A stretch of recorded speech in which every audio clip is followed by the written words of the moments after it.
J'ai exercé pendant une petite vingtaine d'années des fonctions de directeur ressources humaines, essentiellement dans le groupe bancaire et en parallèle, donc depuis très longtemps, j'assure des formations, notamment en matière de management et de ressources humaines.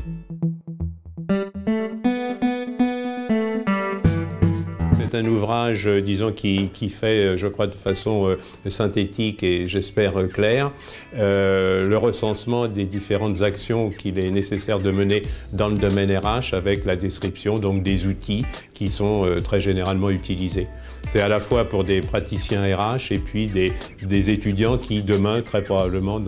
exerceront des fonctions de responsable ressources humaines, quelle que soit la taille de l'entreprise. Je vois deux grandes évolutions. Une première évolution, c'est que la fonction ressources humaines est de plus en plus associée à la définition de la stratégie de l'entreprise. Quand on parle de RH Business Partner, l'expression traduit tout à fait cette évolution. Donc ça veut dire qu'il y a un rôle très important des ressources humaines pour permettre d'atteindre la stratégie de l'entreprise. Ça, c'est un premier point. Et puis le deuxième point, c'est une fonction, la fonction ressources humaines est une fonction qui est de plus en plus partagée avec les managers de terrain, avec les managers de proximité, qui ont un rôle important à jouer en matière de recrutement, en matière de formation, d'évaluation des collaborateurs, etc.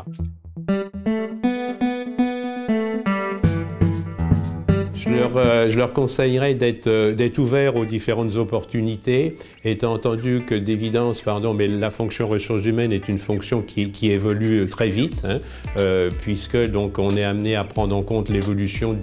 du contexte démographique, voir les différentes lois sur l'allongement de la vie professionnelle, le contexte juridique également avec de plus en plus une responsabilité importante de l'entreprise, si on pense par exemple au risque de discrimination, impératif de gestion de la diversité, de prévention également des risques psychosociaux, etc. Donc nécessairement une ouverture sur l'évolution du monde extérieur, puisqu'on va être acteur important dans la conduite de ces évolutions.